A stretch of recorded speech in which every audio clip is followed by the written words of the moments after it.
What's going on, everyone? When we originally traded for Rui Hachimura, that was a great pickup, right? We gave up Kendrick Nunn, who he was very hopeful. We hoped that he would turn out to be great, and he just wasn't. Although at the time, he was starting to play a little bit better, but still, we needed size. We didn't need another 6-foot guard. And Rui became available. We ended up getting him. Cost us 4 second-round picks, which later we ended up recouping in the Thomas Bryant trade. So essentially, we just swapped Rui Hachimura for Kendrick Nunn, and that was a great pickup. And he's had some solid games for us. He's had some moments and some stretches where it didn't look very good, right? But a lot of that just seemed attributed to, hey, we just got an entirely new roster, right? We got him. He came in, he was in the starting role, he had some opportunities, he had some nice games for us, and then we make this big trade and this big roster turnover, and Rui now is on the bench, getting DMPs at times or playing limited minutes, and it's just, he was a model professional, and he just was really good throughout, and he's gotten the opportunity again, and he's really picked it up on both sides of the ball. Working with Phil Handy is really helping him evolve. Even the commentators made a point of that in the previous game when Rui hit that huge three. They were saying, there's that Phil Handy special, right? Rui's been working with him nonstop. There's all kinds of videos and just images and stuff of Rui just putting in the work, which is what you want to see from your young guy. He is very likely going to be the forward for us for the future post LeBron. And we've seen in spots the potential and possibility that is there. He's a guy that can really help in this playoff run against the Memphis Grizzlies and matches up extremely well against them. But the biggest factor has been on the defensive end. Now, he's still not great against quicker opponents. He's still not great moving his feet laterally, but he's gotten much better. He deserves credit in that department. We've seen him with some nice defensive plays, but he's so good against the bigger, stronger guys, even center. I mean, look at his job on Karl-Anthony Towns. And Karl-Anthony Towns is much bigger, much taller than he is, and he still was able to hold his own and make things very difficult. He's been great as a help defender in that blindside spot. Like, he's done just wonders and strides in a short period of time defensively. He wasn't known as like this defensive guy. He was known as like a guy who can go get a bucket, knock it down from the mid-range, which is going to be huge come playoffs, and we'll get into that in a minute. But just to see his evolution in just a short period with the Lakers has been a beautiful thing. He's officially played 33 games for the Lakers, and in those 33 games, he's giving us 9.6 points.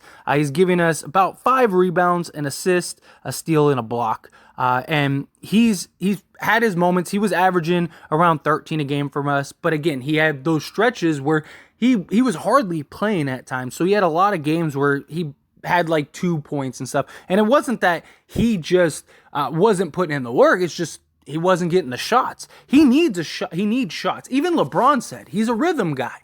He is. He's a guy that if you give him opportunity, he can deliver. He's a guy that can operate in the mid-range and can occasionally knock down the three. But having him as just a spot-up three-point shooter is not something that you want from him. It's not ideal. He's not a great three-point shooter. He's, for his career, 34.7, which is under league average. But he's a guy that right now can give you 13 to 20 points per game if given the opportunity and given the shots. And I understand you're in a position right now where you're not going to have him taking 25 shots a game, and that's fine. But I would like to see them use him in some actual sets, in some actual play calls, especially with that mid-range. Because, look, he's a guy that, again, 13 for his career, he's a 13-point per game guy, 13, 5, and 2 a game guy. But when you see his playoff stats, he's actually elevated his efficiency in the playoffs. Now, it's a very small sample size. So he's played 5 playoff games. He has a 1-win, 4-loss record in that, which, again, it was with the Washington Wizards. It's not like they're a perennial playoff team. But he's a guy that in that time, here's his numbers game by game in the 2021 NBA playoffs. His very first game, he had 12 points, right? 5 rebounds, and he shot 62.5% from the field. I had shot 100% from three, which was interesting. His second game, he gave the Wizards 11 points, 7 rebounds, 2 of 3 from three, again, 100% from three, and also shot 66.7% from the field, 4 of 6. Game 3, 10 points, in which that game is the one he went 2 for 3 from 3, which is 67% almost, and 50% from the field. And then his fourth game, he gave 20 points and 13 rebounds with 2 assists, 1 steal, 1 block, only had 1 turnover, shot 50% from 3, 3 of 6, and 8 of 12 from the field overall, 66, almost 67%. Okay, and then the final playoff game that he played, he scored 21 points, had 6 rebounds, 2 assists. He also went 1 of 3 from 3, which is 33%, and then also 8 of 13 for 61.5%. He is shooting in the playoffs 62, almost 63% from the field, and nearly 60, almost 70% from three. And he's averaging about 15 and a half points. So, again, this is a guy that in the playoffs elevates and plays more efficiently. Now, again, it's a very small sample size, only 5 games, but that's promising for this playoff matchup against the Grizzlies, who he should match up great against. Like, who's guarding Rui Hachimura? What are they going to do? They're going to put Tillman on him? That guy can't defend, and that guy gets into foul trouble quickly. Rui, if he's aggressive and physical and gets to his spots, he's gonna torch that guy. Like they don't have a guy that can really match up with Rui and his physicality and his strength without fouling. And so Rui could be a huge factor in this Memphis game. Now, I'm not saying he has to go and give us 20 or 30 a night, but even if he could just get us 12 to 15 a night on efficient shooting, that would be great, right? Like, and he's a guy that, again, his defense matches up well against these guys. I mean, even in spots, right? Like, you can make an argument to have him guard Triple J at times rather than Wenyen Gabriel or Mo Bamba, especially Mo Bamba. Look, I like Mo Bamba. I know a lot of people really want to see Mo Bamba get a ton of play time, but Mo Bamba, he's not a good defender yet. He's not disciplined enough, gets into foul trouble. Triple J is going to eat that guy alive. But Rui, in his physicality and strength, isn't going to get bullied by Triple J. And on top of that, he's going to be able to follow him around on the perimeter if you need him to. I'm not saying that they should do that in heavy doses, but it could be something. We did it against Karl Anthony Towns, and it worked. So you can, and look, they don't have Steven Adams, and they don't have Brandon Clark. So they're going to be running a lot of small ball. They're going to go tiny on numerous occasions, and Rui may end up getting a lot of time at the 5. He might just be the guy that subs in for Anthony Davis, and I'm not completely against that at all. I might actually have to do an independent video just breaking that down. But Rui really does deserve, the recognition. And when it comes to the playoffs, one of the big shots that are always open is the mid-range, because teams pack the paint more and try to prevent just layups and guys getting to the basket, and they close out hard on the 3 because they don't want teams to get lit up, and they don't want teams getting hot from 3-point range. So what that does is that leaves the mid-range almost wide open most of the time. That's why you see usually the teams that advance are the teams that have elite mid-range guys. Think of Golden State. Think of the Boston Celtics. Think of the Milwaukee Bucks, right? The Phoenix Suns. Those are teams that usually advance because they have multiple guys that can knock down in the mid-range, because that shot's going to be available for you regularly.